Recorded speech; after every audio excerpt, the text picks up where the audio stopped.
Hello friends, welcome to polytechnic पाठशाला।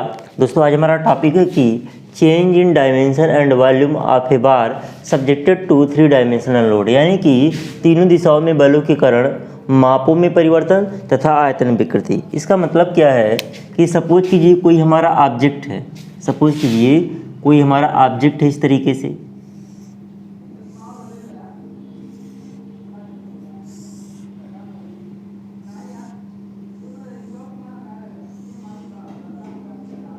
कोई हमारा इस तरीके से ऑब्जेक्ट है, ये हमारा हो गया ऑब्जेक्ट।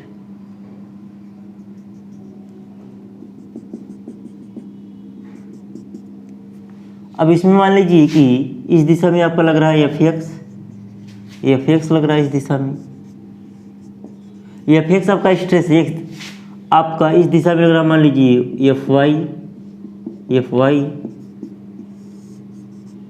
वाई लग रहा है, और इधर मान लीजिए लग रहा है एफ जेड, इधर क्या लग रहा है एफ जेड।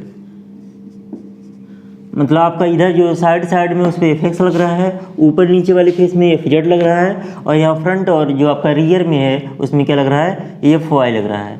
ये कोई ऑब्जेक्ट था, ये कोई क्या था, ये मान लीजिए एक्स एक्सिस हो गया, ये आपका मान लीजिए वाई एक्सिस हो गया, और ये मान लीजिए आपका जेड एक्सिस हो गया। तो आपका एक्स डायरेक्शन में एफ एक्स लग रहा है, वाई डायरेक्शन में एफ वाई लग रहा है, और जेड डायरेक्शन में क्या लग रहा है एफ जेड लग रहा है।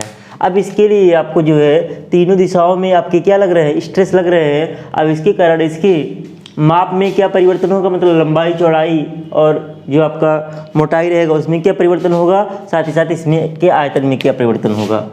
अब मान लीजिए ये डायमेंशन हमने मान लिया, ये मान लिया, ये डायमेंशन हमने मान लिया बी मान लिया, और ये डायमेंशन मान लीजिए टी मान लिया, एल बी टी मान लिया। ठीक, अब देखिए, अब हमने बताया जिस दिशा में स्ट्रेस लगा रहेगा उस दिशा में जो विकृति होगी उसे अनुदैर्ध्य विकृति बोलेंगे, और जिसमें स्ट्रेस लगा रहेगा, मान लीजिए एक दिशा में हमको निकालना है तो एक दिशा में एफ एक्स के कारण अनुदैर्ध्य होगा, लेकिन एक ही दिशा में एफ वाई और एफ जेड के कारण जो होगा वो पार्श्व विकृति आएगा।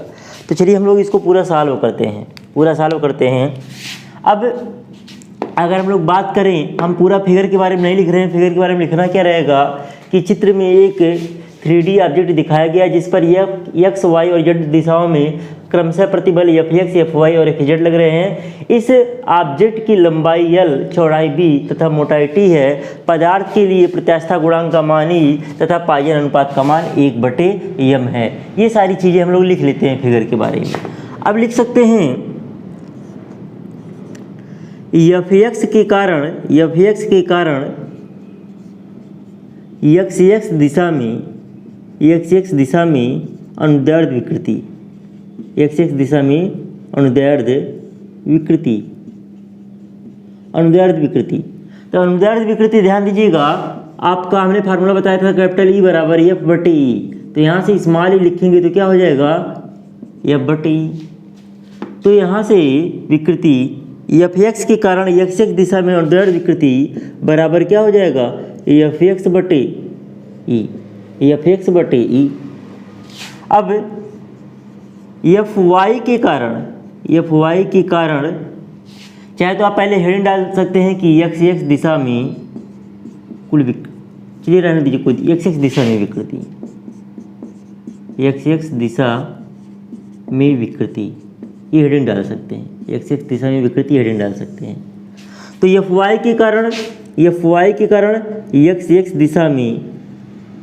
एक्स एक्स दिशा में पार्श्व विकृति होगा।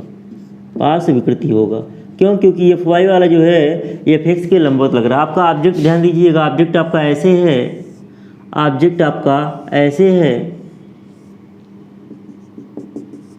और एफ वाई आपका इधर लग रहा है, एफ वाई आपका इधर ऐसे लग रहा है। अब ध्यान दीजिएगा ये आपकी लंबाई है, ये आपकी क्या है लंबाई है, ये आपकी लंबाई है।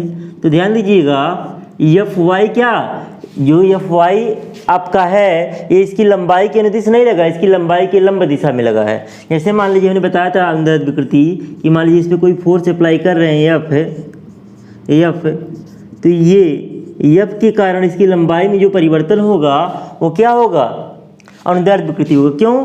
क्योंकि एफ जो है एल के अनुदिश लगा हुआ है, लेकिन इसकी चौड़ाई और मोटाई में जो परिवर्तन होगा, परिवर्तन के लिए जो हम लोग विकृति निकालेंगे वो आपका क्या होगा, पार्श्व विकृति होगा। क्यों? क्योंकि एफ जो लगा है इसकी चौड़ाई और मोटाई की क्या है, लंबवत दिशा में लगा है।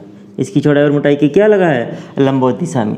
तो अनुदैर्ध्य विकृति सिंपली समझिए कि बल की दिशा में, जिस बल के कारण बल की दिशा में जो विकृति होगी वो आपका अनुदैर्ध्य विकृति होगा। लेकिन अगर हम बल के लंबवत दिशा में विकृति निकालेंगे तो आपका पार्श्व विकृति होगा। सेम वैसे ही एफ वाई के कारण एक्स एक्स दिशा में विकृति जो होगा आपका पार्श्व विकृति होगा। क्यों? क्योंकि एफ वाई क्या है, एक्स एक्स के लंबवत दिशा में है।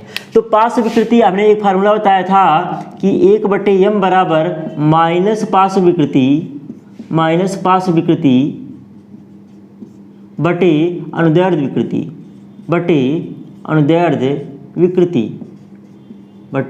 विकृति। तो यहाँ से अगर हम लोग बात करें तो ये 1/m बराबर, ये हम एक बार रिवाइज करा रहे हैं, एक बार हम क्या कर रहे हैं, रिवाइज करा रहे हैं, पढ़ाया गया सारा। माइनस पार्श्व विकृति और अनुदैर्ध्य विकृति को इसे दर्शाते हैं। तो यहाँ से पार्श्व विकृति बराबर आ जाएगा माइनस E/m, और माइनस ई को क्या कहते हैं, माइनस ई बराबर क्या आया, एफ बटे ई आया है। तो एफ बटे क्या हो जाएगा, एम ई। तो इसी के कारण एफ वाई के कारण एक दिशा में पार्श्व विकृति का जो मान होगा वो माइनस एफ वाई बटे एम ई होगा। माइनस क्यों लेंगे, ऐसा समझिए, यहाँ से मैं समझिए माइनस क्यों लेंगे। देखिए जिस स्ट्रेस के कारण हम मान लीजिए एक्स एक्स दिशा में विकृति निकाल है तो लंबाई एल को देखेंगे। किसको देखेंगे, लंबाई एल को देखेंगे। जो स्ट्रेस लंबाई एल को बढ़ाने का प्रयास करेगा उसे हम पॉजिटिव लेंगे, और जो स्ट्रेस लंबाई को कम करने का प्रयास करेगा उसे निगेटिव लेंगे।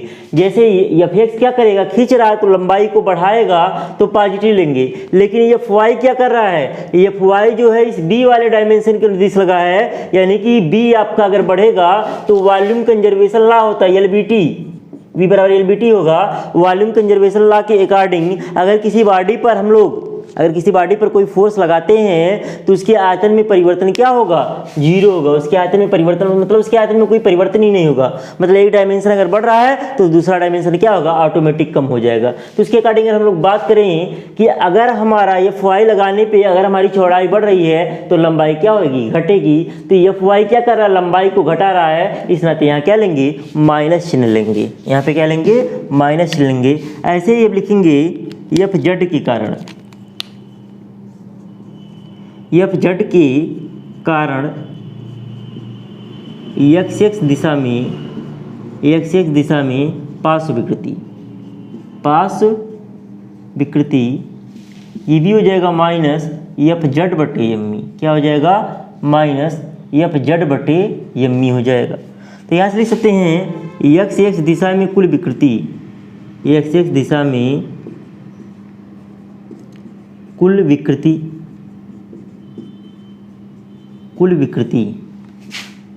इसको हम लोग ई एक्स से दर्शाएंगे। ई एक्स बराबर क्या हो जाएगा, एफ एक्स बटे ई माइनस एफ वाई बटे एम ई और माइनस एफ जेड बटे M E, minus F Z बटे एम ई। तो आपका ये आ गया, ई एक्स का मान आ गया। किसका मान आ गया, ई एक्स का मान आ गया, ई एक्स का मान आ गया। ऐसे ही अब निकालेंगे वाई वाई दिशा में विकृति। अब क्या निकालेंगे, वाई वाई दिशा में विकृति, वाई वाई दिशा में विकृति। जब वाई वाई दिशा में निकालेंगे तो यहाँ पे क्या लिखेंगे, हेडिंग डाल दिया आपने। अब पहले निकालेंगे एफ वाई के कारण वाई वाई दिशा में अनुदैर्ध्य विकृति।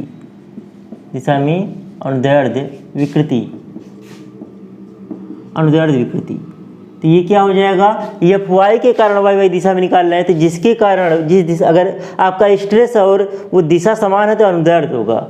तो यहाँ पे क्या हो जाएगा, एफ वाई बटे ई। अनुदैर्ध्य का फार्मूला क्या होगा, एफ वाई बटे ई। अनुदैर्ध्य का फार्मूला क्या होगा, एफ बटे ई होता, तो उसके अकॉर्डिंग एफ वाई बटे ई हो जाएगा। अब अगर निकाले एफ जेड के कारण, एफ जेड के कारण वाई वाई दिशा में पार्श्व विकृति, वाई वाई दिशा में पार्श्व विकृति, तो आपका हो जाएगा माइनस एफ जेड बटे एम ई। ऐसे ही एफ एक्स के कारण एक्स एक्स दिशा में पार्श्व विकृति पर हो जाएगा माइनस एफ एक्स बटे एम ई। तो लिखेंगे वाई वाई दिशा में कुल विकृति, वाई वाई दिशा में कुल विकृति जो आपका ई वाई का मान होगा वो लिख सकते हैं। अगर एफ एक्स को पहले लिखें तो हो जाएगा माइनस एफ एक्स बटे जेड एम ई और माइनस और प्लस हो जाएगा एफ वाई बटे ई क्योंकि आपका अनुदैर्ध्य है और माइनस एफ जेड बटे एम ई। मैंने चिन्ह के साथ हमने यही चीज़ें लिख दी हैं, एक्स पहले वाई बाद में और जेड बाद में। ये आपका हो गया ई वाई का मान आ गया। किसका मान आ गया, ई वाई का मान आ गया। ऐसे निकालेंगे जेड जेड दिशा में विकृति, जेड जेड दिशा में विकृति, जेड जेड दिशा में विकृति। अब इसके लिए क्या लिखेंगे, इसके लिए एफ जेड की एफ जेड के कारण क्या होगा, एफ जेड के कारण जेड जेड दिशा में अनुदैर्ध्य होगा, जेड जेड दिशा में अनुदैर्ध्य विकृति, जेड जेड दिशा में अनुदैर्ध्य विकृति। अब इसका वैल्यू क्या हो जाएगा, एफ जेड बटे ई होगा, अनुदैर्ध्य का वैल्यू एफ जेड बटे ई। अब ऐसे ही एफ एक्स के कारण, एफ एक्स के कारण जेड जेड दिशा में, एफ एक्स के कारण जेड जेड, यहाँ पे जो है यहाँ पे गड़बड़ हो गया, यहाँ पे वाई वाई रहेगा। एफ एक्स के कारण वाई वाई में क्या होगा, अनुदैर्ध्य होगा। एफ एक्स के कारण जेड जेड दिशा में, जेड जेड दिशा में पार्श्व विकृति, जेड जेड दिशा में पार्श्व विकृति। अब इसका मान क्या होगा, माइनस एफ एक्स बटे एम ई। और ऐसे ही एफ वाई के कारण जेड जेड दिशा में पार्श्व विकृति क्या हो जाएगा, माइनस एफ वाई बटे एम ई। तो यहाँ से लिख सकते हैं जेड जेड दिशा में कुल विकृति, जेड जेड दिशा में कुल विकृति, जेड जेड दिशा में जो कुल विकृति का मान होगा वो ई जेड हो जाएगा और इसका वैल्यू हो जाएगा माइनस एफ एक्स बटे M E minus F Y बटे एम ई और प्लस एफ जेड बटे ई, प्लस एफ जेड बटे ई। तो आपका हो गया एफ एक्स ई एक्स ई वाई और ई जेड का मान हो गया। तो यहाँ से इतनी चीज़ें आपकी डिराइव हो गई। अभी फार्मूला आपका लेंदी है भी और आगे हम लोग बढ़ेंगे। तो इतना पहले आप लोग नोट डाउन कर लेंगे या स्क्रीनशॉट ले करके लिख लेंगे, फिर हम लोग आगे बढ़ते हैं। अब हमको e x e y e z का मान आ गया।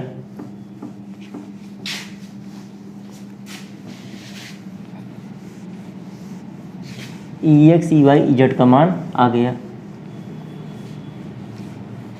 अब यहाँ से न्यूमेरिकल जब आएगा लगाने के लिए, अब निकाल सकते हैं पिंड की लंबाई में परिवर्तन, पिंड की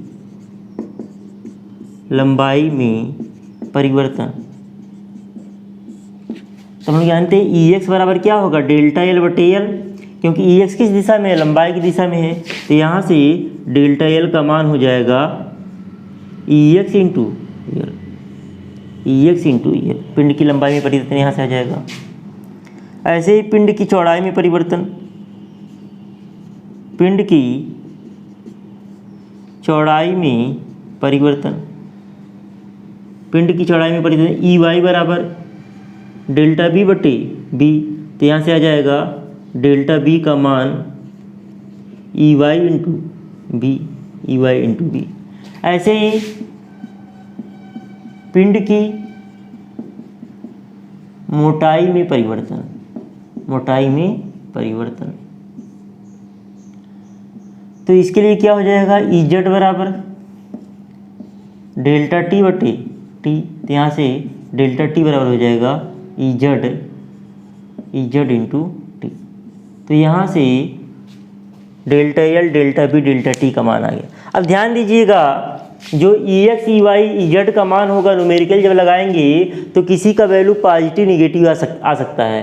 तो जैसे ही पॉजिटिव निगेटिव आएगा तो वो वैल्यू यहाँ पे रखेंगे। तो यहाँ पे अगर कोई value delta L, delta B या डेल्टा टी का वैल्यू अगर निगेटिव आता है न्यूमेरिकल लगाने पे, यानी कि उसकी माप में क्या हो रही है, कमी हो रही है। अगर पॉजिटिव आएगा तो यानी कि क्या होगा, उसकी माप में वृद्धि हो रही है। तो पिंड की लंबाई में परिवर्तन आ गया, पिंड की चौड़ाई में परिवर्तन आ गया और पिंड की मोटाई में भी परिवर्तन आ गया। अब हम लोग क्या निकालेंगे, हम लोग निकालेंगे पिंड के आयतन में क्या परिवर्तन होगा, पिंड के आयतन में क्या परिवर्तन होगा। अब ध्यान दीजिए, पिंड का आयतन, पिंड का आयतन, पिंड का आयतन V बराबर क्या होगा, एल बी टी होगा, V बराबर एल बी टी। अब लिखेंगे आंशिक अवकलन करने पर, आंशिक अवकलन करने पर, आप लोग पढ़ेंगे, मैकेनिकल वाले पढ़ेंगे आंशिक अवकलन। तो यहाँ से हो जाएगा डेल्टा V हो जाएगा और ये हो जाएगा डेल्टा एल बी टी। हमने पहले बता चुका हूँ, यहाँ पे 3 वेरिएबल हैं। जब एक से अधिक वेरिएबल होते हैं तो हम लोग आंशिक अवकलन करते हैं। जब एक ही वेरिएबल होता है तो कंप्लीट आपका अवकलन होता है।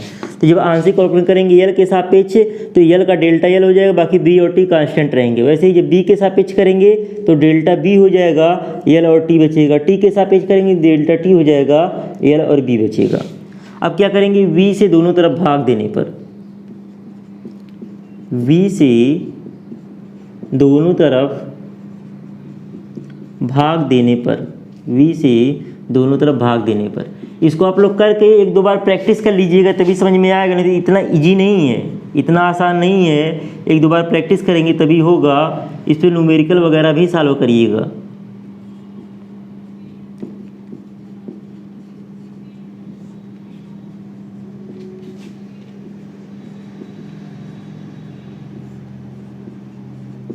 ये आपका हो गया। तो यहाँ से आपका हो जाएगा, यहाँ से आपका हो जाएगा डेल्टा वी बटे, इधर लिख देते हैं डेल्टा वी बटे वी बराबर, ये कट जाएगा, ये बचेगा डेल्टा एल बटे एल, डेल्टा एल बटे एल प्लस डेल्टा बी बटे बी प्लस डेल्टा टी बटे टी। यानी कि यहाँ से कह सकते हैं डेल्टा वी बटे वी बराबर e x plus e y plus e z. तो यहाँ से लिख सकते हैं या ई वी आयतन विकृति, आयतन विकृति ई वी बराबर e x plus e y plus e z. ये तो आपका आयतन विकृति आ गया। बाकी अगर हम लोग लिखें, क्या निकालें, आयतन में परिवर्तन, अगर हम लोग निकालें आयतन में परिवर्तन, अगर हम लोग निकालें तो यहाँ से हो जाएगा डेल्टा वी बराबर e x plus e y plus e z और इंटू क्या, इंटू वी। तो यहाँ से आयतन में परिवर्तन भी आ गया। तो इस पर न्यूमेरिकल्स आता है जनरली, चूँकि क्वेश्चन बहुत लेंदी होता है, जनरली एग्जाम में कभी आया नहीं, बट आपको आना चाहिए कि ऐसे कुछ ऑब्जेक्ट दे देगा, विभिन्न दिशाओं में अलग अलग स्ट्रेस लगे रहेंगे। तो इसके लिए लंबाई में परिवर्तन क्या होगा, मोटाई में परिवर्तन क्या होगा, साथ ही साथ इसके आयतन में क्या परिवर्तन होगा या आयतन विकृति का मान क्या होगा। तो इससे न्यूमेरिकल्स ऐसे आता है। चलिए हम लोग एक न्यूमेरिकल को सॉल्व भी करते हैं। इस पर एक न्यूमेरिकल को हम लोग सॉल्व करते हैं, आप लोग नोट डाउन कर लीजिएगा। हम लोग इस पर अब एक न्यूमेरिकल लगाने जा रहे हैं, एक न्यूमेरिकल लगाने जा रहे हैं।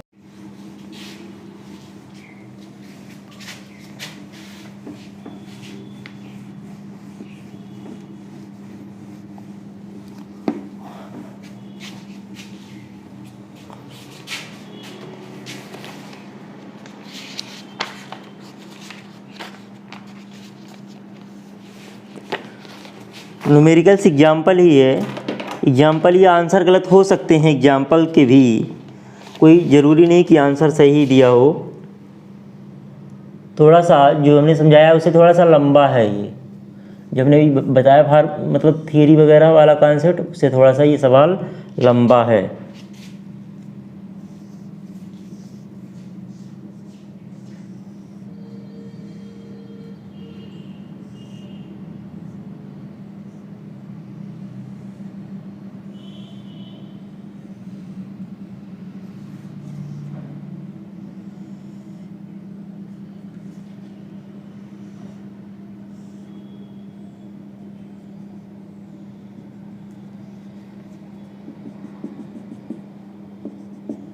आपका जेके कपूर का एग्जाम्पल 15 पुरानी वाली बुक है।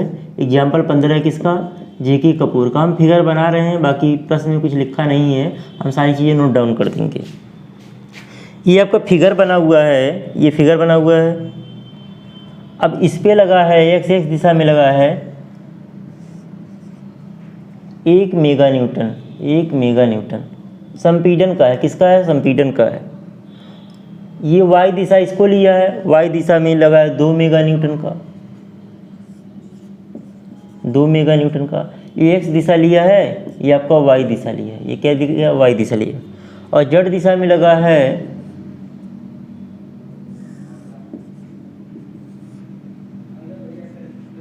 जेड दिशा में लगा है 0.5 मेगा न्यूटन का, 0.5 मेगा न्यूटन का ये लगा हुआ है। अब इसमें दिया क्या है? ई का मान दे दिया है, ई बराबर दे दिया है प्रश्न में 200 किलो न्यूटन पर एम स्क्वायर, और 1/m का मान दिया है 0.3। कह रहा है कि चित्र में एक आयताकार इस्पात का टुकड़ा दिखाया गया है, इसके लिए ई का मान ये है और पाइजर अनुपात 1/m का मान ये है। कह रहा टुकड़ों के आयतन में परिवर्तन ज्ञात कीजिए और बताइए कि आयतन में वृद्धि होगी कि या कमी। टुकड़ों के आयतन में परिवर्तन डेल्टा वी का मान निकालना है, और ये भी बताना है कि डेल्टा वी का जो मान आएगा उसमें कमी होगी या वृद्धि होगी, ये भी हमको निकालना है। ये भी हमको क्या निकालना है? निकालना है। अब इसको कैसे लगाएंगे? तो सबसे पहले देखिए यहाँ पे बल दिया हुआ, हमको स्ट्रेस में पहले कन्वर्ट करना होगा। इसको चाहे और लिख सकते हैं, ये आपका हो जाएगा 2 × 10⁵ न्यूटन पर एम स्क्वायर, क्योंकि 2 × 10⁵2 पहले से किलो न्यूटन को न्यूटन बदलेंगे, 10⁵3 से गुणा करेंगे तो 2 × 10⁵5 न्यूटन पर एम स्क्वायर हो जाएगा। डेल्टा वी का मान हमको निकालना है। तो सबसे पहले हम निकालेंगे एफ एक्स का मान। एफ एक्स का मान निकालेंगे, इसका डायमेंशन भी दिया होगा, इसका डायमेंशन भी दिया होगा, डायमेंशन दिया है। ये आपका है 100 mm, ये आपका क्या है 100 mm, ये आपका है 100 सेंटीमीटर है। कितना है? 100 सेंटीमीटर। ये आपका है 10 सेंटीमीटर है, और ये आपका है 20 सेंटीमीटर है। ये आपका है 20 सेंटीमीटर है। चलिए इसको सॉल्व करते हैं। तो ये फिक्स नहीं निकाल के पहले निकालेंगे ए एक्स। ए एक्स क्या होगा? ए एक्स दिशा में जो आपका क्रॉस सेक्शन है उसका क्षेत्रफल। तो ए एक्स देखिए, ये वाला आपका ए एक्स होगा, ये वाला क्या होगा? ए एक्स होगा। हम दिखा दे रहे हैं, ये वाला आपका होगा ए एक्स, ये वाला साइड वाला क्या होगा? ए एक्स होगा। तो ए एक्स मतलब क्या? एक्स एक्स दिशा में अनुप्रस्थ काट का क्षेत्रफल। हम पूरा लिख नहीं रहे हैं। ए एक्स बराबर क्या हो जाएगा? देखिए 10 है और ये 20 है, तो ये 100 लिख सकते हैं और इसको 200 लिख सकते हैं, क्योंकि हमको एम में लिखना है। किस में लिखना है? एम में लिखना है। तो हो जाएगा 2 × और 10⁴ एम स्क्वायर। ऐसे ही ए वाई निकालेंगे। ए वाई का वैल्यू क्या होगा? देखिए वाई आपका ऊपर वाले में लगा है, वाई आपका किस में लगा? ऊपर वाले में लगा है। तो ये वाला एरिया जो होगा, ये वाला एरिया, ये आपका क्या होगा? ए वाई होगा। तो ये माप देखिए 100 है और ये माप कितना? 10 है, यानी इसको 1000 लिख सकते हैं और इसको 100 लिख सकते हैं। एम में हम लिख रहे हैं, तो हो जाएगा 3 × 2 = 5, 10⁵5 एम स्क्वायर। ऐसे ही ए जेड का मान निकालेंगे। ए जेड का मान क्या होगा? ये सामने वाला, जो सामने वाला व्यू है, ये आपका ए जेड हो जाएगा। इसका 100 है और ये कितना है? 20 है। 100 का मतलब 1000 और 20 का मतलब 200। एम में अगर बात करें तो 2 × 10⁵5, 3 × 2 = 5, 10⁵5 एम स्क्वायर। तो आपका ए एक्स, ए वाई और ए जेड का मान आ गया। अब क्या निकालेंगे? एफ एक्स, एफ वाई और एफ जेड का मान निकालेंगे। अब निकालेंगे एफ एक्स। एफ एक्स क्या है? एक्स एक्स दिशा में प्रतिबल है, लिख नहीं रहे। एफ एक्स का मतलब आप लोग समझ रहे होंगे। अब एफ एक्स का मान क्या हो जाएगा? अब देखिए एक्स दिशा में बल कितना है? 1 मेगा न्यूटन है, तो 1 × 10⁶ न्यूटन हो जाएगा। और एरिया कितना है ए एक्स का? 2 × 10⁴। अब इतना न्यूटन पर एम स्क्वायर होगा। इसको सॉल्व करके हम डायरेक्ट लिख दे रहे हैं, जो आपका एग्जाम्पल में चूँकि सॉल्व है तो यहाँ पे आ गया है 50 न्यूटन पर एम स्क्वायर, 50 न्यूटन पर एम स्क्वायर। ऐसे ही एफ वाई लिखेंगे, एफ वाई लिखेंगे। वाई दिशा में देखिए बल क्या है? वाई दिशा में बल 2 मेगा न्यूटन है, तो 2 × 10⁶। मेगा मतलब 10⁶ होता है, और बटे ए वाई का मान जो है 10⁵5 है। तो यहाँ पे हो जाएगा 20 न्यूटन पर एम स्क्वायर, आपका 20 आया भी है। और आपका एफ जेड बराबर जो होगा, जेड देखिए फ्रंट व्यू पे लग रहा है, फ्रंट पे बल लगा 0.5, 2.5 गुणे 10 पे कहते 6 न्यूटन होगा। और यहाँ पे एरिया कितना है, जेड का मान 2 गुणे 10 पे कहते 5, 2 गुणे 10 पे कहते 5। इसको सॉल्व करने पे आपका आ रहा है 2.5 न्यूटन पर एम स्क्वायर, 2.5 न्यूटन पर एम स्क्वायर। तो आपका एफ एक्स, एफ वाई और एफ जेड का मान आ गया। अब लिखेंगे एक्स एक्स दिशा में विकृति, एक्स एक्स दिशा में विकृति, ई एक्स, क्या लिखेंगे ई एक्स। अब देखिए कौन प्लस लेंगे कौन माइनस लेंगे, अब यहाँ पे उसके अकॉर्डिंग देखेंगे। देखिए अब ई एक्स मतलब हम लंबाई को देखेंगे, 100 वाले डायमेंशन को देखेंगे। तो एफ एक्स वाला क्या करेगा, एफ एक्स चूंकि संपीड़न का है तो लंबाई को कम करेगा, यानी कि अनुदैर्ध्य विकृति जो होगा वो माइनस होगा। क्या होगा, माइनस एफ एक्स बटे ई होगा। वाई वाला क्या कर रहा है, वाई वाला चूंकि ये 20 को मोटाई को बढ़ा रहा है, मोटाई अगर बढ़ेगा तब भी आपका लंबाई क्या होगा, घटेगा। तो ये माइनस एफ वाई बटे एम ई होगा, माइनस ये एफ वाई बटे एम ई होगा। और जेड वाला क्या कर रहा है, जेड वाला जो है इसे आपका वाई वाला क्या कर रहा था, मोटाई को कर रहा है, जेड वाला क्या करेगा, चौड़ाई को दबा रहा है। चौड़ाई अगर दबेगा तो लंबाई क्या होगा, बढ़ेगा। तो ये हो जाएगा प्लस जेड बटे एम ई। अब इसके लिए एक अगर नहीं समझ में आ रहा है, एक तरीका समझ लीजिए कि अगर हम लोग लॉन्गिट्यूडनल निकाल रहे हैं, लॉन्गिट्यूडनल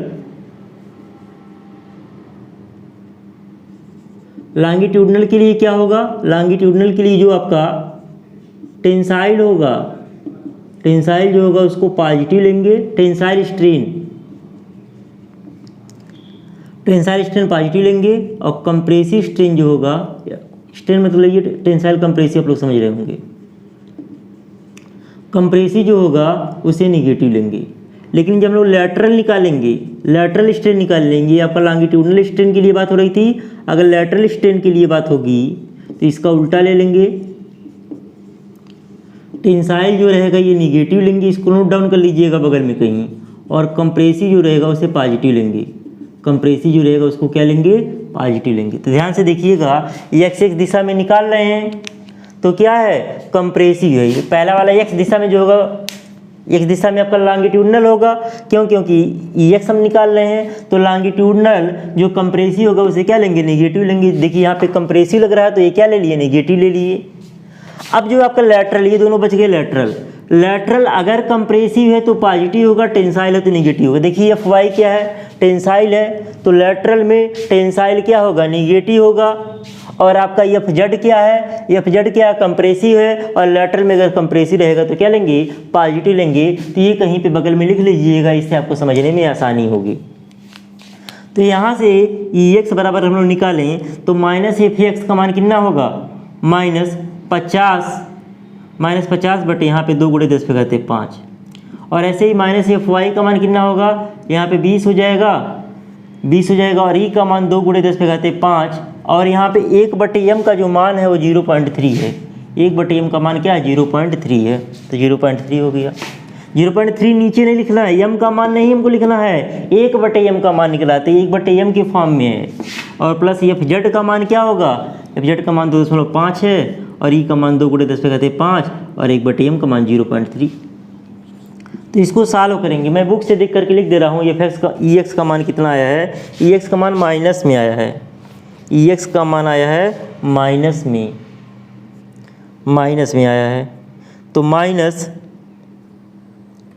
0.5525 बटे 2 गुणे 10 पे घाते 3, ये आपका आ गया ई एक्स का मान आ गया। किसका मान आ गया, ई एक्स का मान आ गया।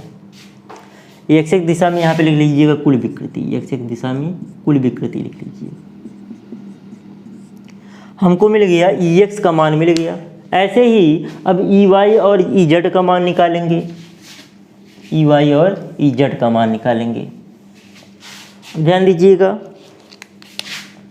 अब लिखेंगे वाई वाई दिशा में कुल विकृति, वाई वाई दिशा में कुल विकृति, तो वाई वाई दिशा में जो विकृति होगा उसको किससे दर्शाएंगे, ई वाई से दर्शाएंगे।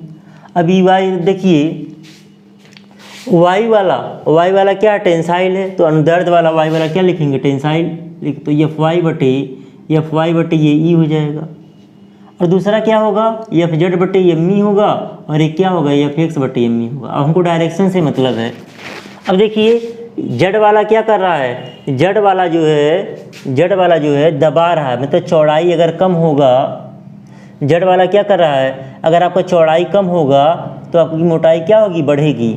अब देखिए ये हमने बताया है लेटरल वाला अगर कंप्रेसिव नेचर का तो पॉजिटिव होगा, तो जेड कंप्रेसिव नेचर का इस नाते पॉजिटिव हो जाएगा, और एक्स भी क्या है कंप्रेसिव नेचर का है, इस नाते ये भी क्या हो जाएगा, पॉजिटिव हो जाएगा। तो यहाँ पे जो है तीनों पॉजिटिव हो गए।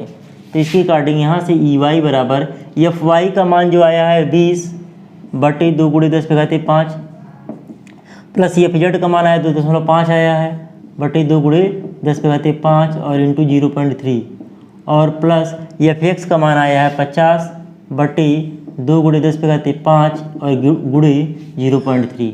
तो यहाँ से ई वाई बराबर जब सॉल्व कर लेंगे तो सॉल्व करने पे ई वाई का जो मान आ रहा है वो आ रहा है 0.3575 अपान 2 × 10⁻³ ध्यान लीजिएगा, कोई ज़रूरी नहीं इसका आंसर सही हो, हमने बुक का आंसर ले रहे हैं, एग्जाम्पल लिया इसीलिए मैंने, तो आप लोग अपने कैलकुलेटर से लगाइएगा, कुछ भी वैल्यू आ सकती है, कोई ज़रूरी नहीं। इसको सॉल्व करके जो कंप्लीट वैल्यू आएगा एक डेसिमल फॉर्म में आएगा वही लिखिएगा, और यहाँ भी जो वैल्यू आएगा कैलकुलेटर सॉल्व करके डेसिमल फॉर्म में, वो डेसिमल फॉर्म में आप लोग वैल्यू लिखिएगा।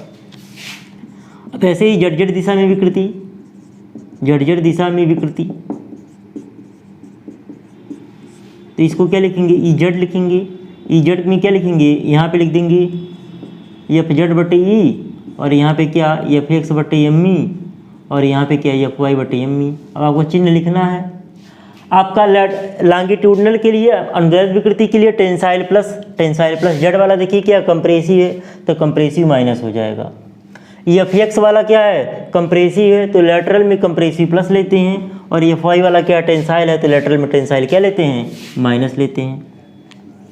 तो यहाँ से ई जेड बराबर एफ जेड का मान क्या है 2.5, तो माइनस 2.5 और बटे 2 × 10⁵ और प्लस एफ एक्स का मान क्या है, ये 50 है, तो ये जाएगा 2 × 10⁵ और गुणे 0.3, और प्लस एफ वाई का मान जो है 20 है, तो ये जाएगा 20 बटे 2, ये माइनस होगा 20 बटे 2 × 10⁵ गुणे 0.3। तो यहाँ से सॉल्व कर लेंगे, ई जेड का आपका मान आ जा रहा है, ई जेड का मान आ जा रहा है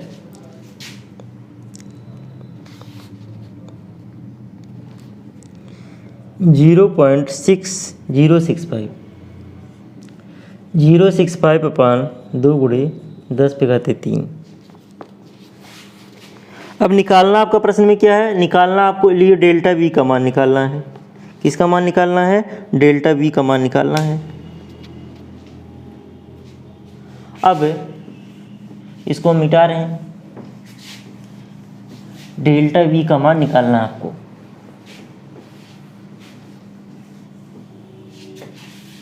पूरा मिटा दे रहे हैं। अब डेल्टा वी का मान जो निकालेंगे तो हम लोग निकालेंगे पहले ई वी बराबर क्या होता है, e x plus e y plus e Z.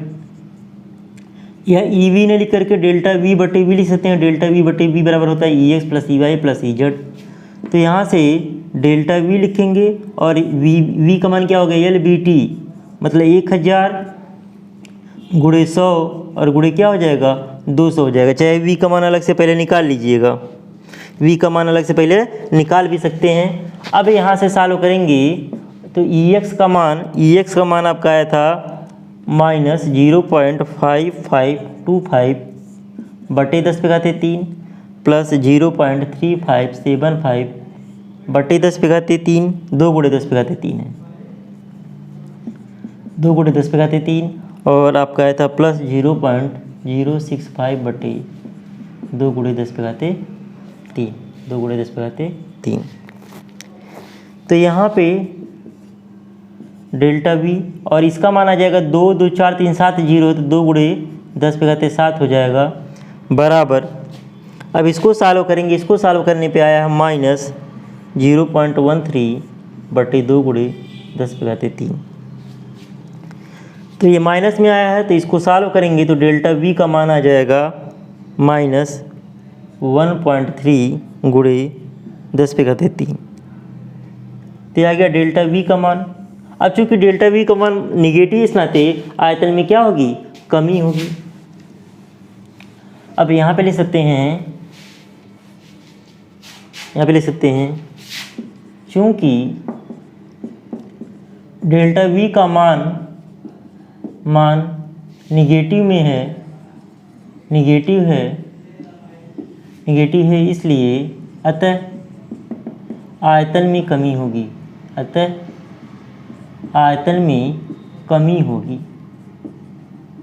क्या होगी, आयतन में कमी होगी। अब कितना कमी होगा, प्रश्न में पूछा है कि आयतन में परिवर्तन ज्ञात कीजिए और बताइए कि आयतन में वृद्धि होगी या कमी होगी। तो आयतन में परिवर्तन आ गया, तो लिख सकते हैं कि आयतन में